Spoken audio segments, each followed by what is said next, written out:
शाहजहां का कद दरमियानी था, लेकिन वो गठीले बदन और चौड़े कंधों के मालिक थे। शहजादा होने तक उन्होंने अपने पिता जहांगीर और दादा अकबर की तरह सिर्फ मूछें रखी, लेकिन जब वो बादशाह बने तो उन्होंने दाढ़ी रखना शुरू कर दी। शाहजहां की शख्सियत का एक एक हिस्सा मुगल शान और वैभव को दर्शाने के लिए करीने से बनाया गया था। शाहजहां को अपने पिता जहांगीर की तरह मूड स्विंग्स नहीं होते थे। वो मृदुभाषी और विनम्र थे और हमेशा औपचारिक भाषा में बात करते थे। मुगलों पर एक किताब emperors of the peacock throne the saga of the great Mughals लिखने वाले अब्राहम इराली लिखते हैं, शाहजहां के लिए आत्मनियंत्रण सबसे बड़ा गुण था। इसकी झलक शराब के प्रति उनके दृष्टिकोण से मिलती है।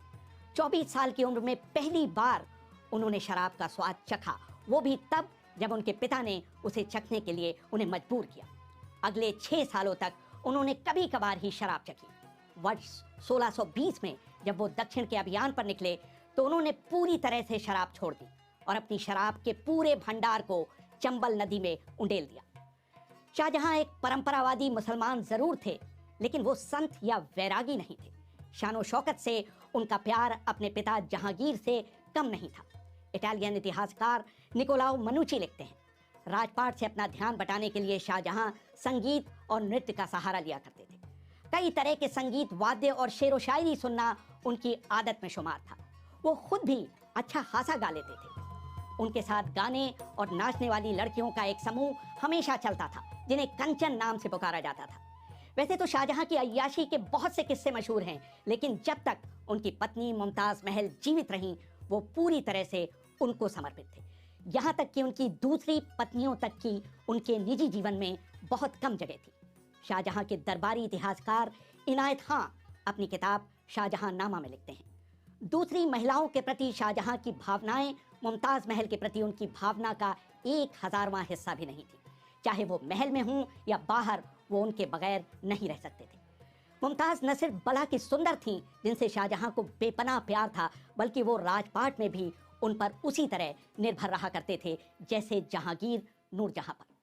शाहजहां के गद्दी संभालने के 4 वर्ष के अंदर ही मुमताज का निधन हो गया, वरना मुगल सिंहासन पर उनका प्रभाव कहीं अधिक दिखाई दिया। इनायत खां लिखते हैं, अंतिम क्षणों में जब मुमताज बहुत कमजोर हो गई थी तो उन्होंने बादशाह से एक वादा करवाया कि वो किसी और महिला से संतान नहीं पैदा करेंगे।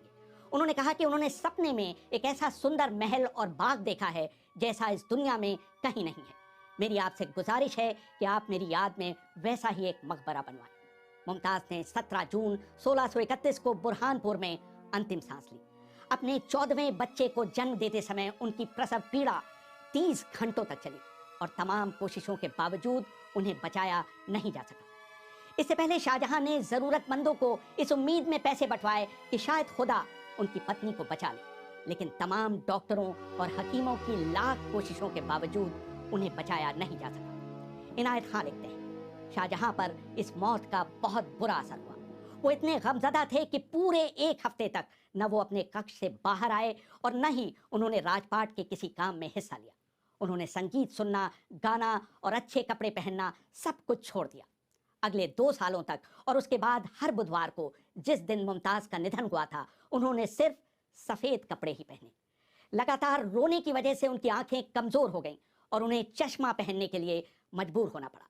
इस घटना से पहले उनकी दाढ़ी और मूंछों में इक्का दुक्का ही सफेद बाल हुआ करते थे, जिन्हें वो अपने हाथों से तोड़कर फेंका करते थे।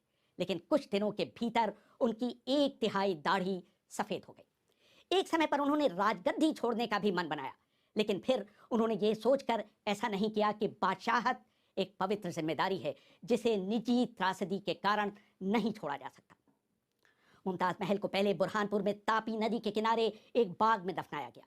6 महीने बाद उनके पार्थिव शरीर को वहां से निकालकर 15 वर्षीय शहजादे शाह शुजा की देखरेख में आगरा लाया गया, जहां 8 जनवरी 1632 को उन्हें यमुना के किनारे दोबारा दफनाया गया। लेकिन उनकी ये दूसरी कब्र भी उनका अंतिम विश्राम स्थल नहीं थी। वहीं पर शाहजहां ने उनका एक मकबरा बनवाया, जिसे उन्होंने रौज़ाए मुनव्वरा का नाम दिया, जिसे बाद में ताजमहल कहा जाने लगा। मीर अब्दुल करीम और मुकम्मत खां को इस मकबरे को बनवाने की जिम्मेदारी सौंपी गई। मुकम्मत खां जहांगीर के शासनकाल में दक्षिणी ईरान के शिराज शहर से भारत आए थे। उन्होंने उन्हें अपना निर्माण मंत्री भी बनवाया। वर्ष 1641 में उन्हें दिल्ली का गवर्नर बनाया गया। उनको ही नए शहर शाहजहानाबाद में लाल किले को बनाने की जिम्मेदारी सौंपी गई। ताजमहल को 1560 के दशक में दिल्ली में बने हुमायूं के मकबरे की तर्ज पर बनाया गया था। उसकी चारों मीनारें 139 फीट ऊंची थीं और सबके ऊपर एक छतरी लगाई गई थी। ताजमहल के निर्माण का काम जनवरी 1632 में शुरू हुआ था। तब तक शाहजहां दक्षिण में ही थे। उस समय भारत यात्रा पर आए पीटर मंडी ने अपनी किताब travels of Peter Mandi in Europe and Asia में लिखा, सबसे पहले उस इलाके को साफ कर सारी जमीन को बराबर किया गया। उसके बाद हजारों मजदूरों ने दिन रात काम कर भवन की गहरी नींव खोदी। इस बात का खास ध्यान रखा गया कि नजदीक में बहने वाली यमुना नदी का पानी उसमें रिस कर ना आ पाए और जून और सितंबर के बीच यमुना नदी में आने वाली बाढ़ का पानी ताजमहल को नुकसान न पहुंचा सके। इसके बाद पहले 970 फीट लंबा और 364 फीट चौड़ा चबूतरा बनाया गया, जिस पर फिर मकबरा बनवाया गया। भवन में लगने वाला संगमरमर 200 मील दूर मकराना से लाया गया। एक पुर्तगाली आगंतुक सेबेस्टियाओ मैनरीक ने लिखा, ताजमहल में इस्तेमाल किए गए संगमरमर के कुछ टुकड़े इतने बड़े थे कि उन्हें बैलों और लंबी सींगों वाले भैंसों ने अपना बहुत पसीना बहाकर आगरा तक पहुंचाया था। उन्हें खासतौर से बनी बैलगाड़ियों में लाया गया था, जिसे 25 से 30 मवेशी खींचते थे।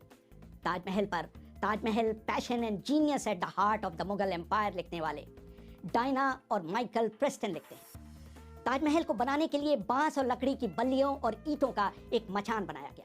जब काम पूरा हो गया तो शाहजहां को बताया गया कि ईंटों के मचान को गिराने में 5 साल का समय लग जाएगा। इस पर शाहजहां ने आदेश दिया कि गिराई गई सभी ईंटें उन मजदूरों की हो जाएंगी। नतीजा ये हुआ कि रातों रात वो मचान गिरा दिया गया। ये एक मिथक है कि ताजमहल को पूरी तरह बन जाने से पहले बाहरी नजरों से बचाने के लिए उस मचान को बनाया गया था। इस कहानी में भी कोई दम नहीं है कि एक बार जब एक व्यक्ति ने दीवार के बाहर से ताजमहल को बनते देख लिया था तो उसकी आंखें फोड़वा दी गई थी। ताजमहल का हर गाइड अभी भी वो किस्सा बताते नहीं थकता कि किस तरह शाहजहां ने ताजमहल बनाने वाले हर मजदूर के हाथ कटवा दिए थे ताकि वो दुनिया के इस 8वें आश्चर्य को दोबारा नहीं बना सके। लेकिन इस घटना के भी कोई साक्ष्य नहीं मिलते और न ही किसी इतिहासकार ने इसका जिक्र किया है। अमानत खां को ताजमहल पर कुरान की आयतों की नक्काशी करने की जिम्मेदारी दी गई थी। वो अकेले शख्स थे जिन्हें शाहजहां ने ताजमहल पर अपना नाम लिखने की इजाजत दी थी। कुरान की आयतों के अलावा ताजमहल में फूलों की नक्काशी इतनी जबरदस्त थी कि 2 शताब्दी बाद रूसी लेखिका हेलेना ब्लावत्स्की ने लिखा, ताजमहल की दीवारों पर बनाए गए कुछ फूल इतने असली दिखते थे कि हाथ अपने आप उन्हें छूने के लिए बढ़ जाते थे कि वो असली तो नहीं है।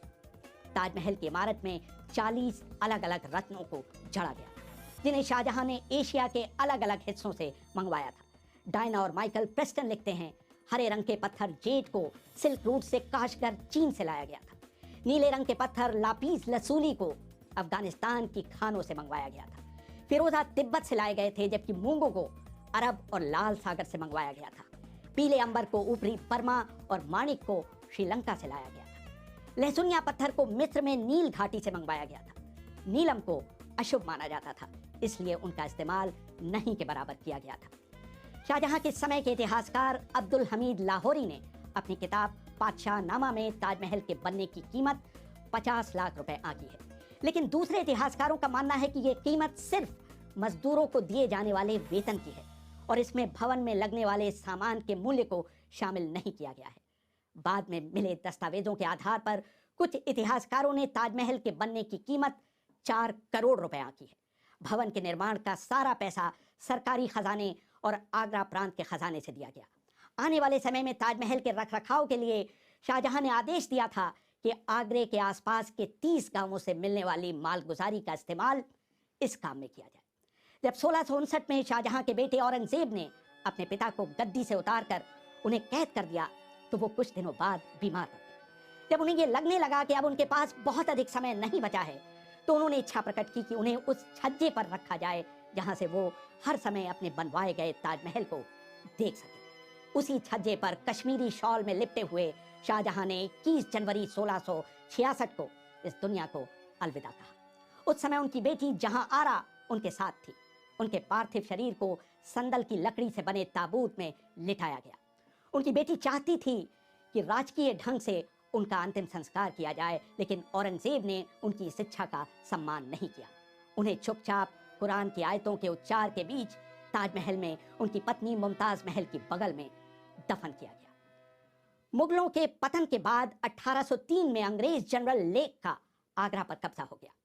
इसके साथ ही ताजमहल की दीवारों में जड़े मूल्यवान रत्न, कालीने और वॉल हैंगिंग्स गायब होने लगे। अंग्रेजों ने ताजमहल के अंदर स्थित मस्जिद को किराए पर उठा दिया और उसके चारों तरफ हनीमून कॉटेज बना दिए। मकबरे के चबूतरे पर सैनिक बैंड बजाया जाने लगा और ताजमहल के बगीचे में पिकनिक पार्टियां होने लगी। इस दौरान ये अफवाह भी उड़ी कि 1830 के दौरान British governor general William Bentinck ने ताजमहल को गिराकर उसका संगमरमर नीलाम करने के बारे में सोचा। 1857 के विद्रोह के दौरान ब्रिटिश सैनिकों ने कुछ मुगल इमारतों को नुकसान पहुंचाया। उनमें से एक था मुमताज महल के पिता आसफ खां का महल, लेकिन ताजमहल किसी तरह सुरक्षित बचा रहा। 20वीं सदी की शुरुआत में ब्रिटिश वायसराय लॉर्ड कर्जन ने ताजमहल की मरम्मत में गहरी रुचि दिखाई। 1965 में भारत पाकिस्तान युद्ध के दौरान नजदीक के हवाई ठिकाने पर पाकिस्तानी हवाई हमले की आशंका को देखते हुए भारत सरकार ने ताजमहल को ढकने के लिए काले रंग का विशालकाय कपड़ा सिलवाया ताकि उसे चांदनी रात में ऊपर से नहीं देखा जा सके। ये कपड़ा वर्ष 1995 तक तो सुरक्षित रहा, लेकिन जब उसे चूहों ने जगह जगह से काट खाया तो उसे नष्ट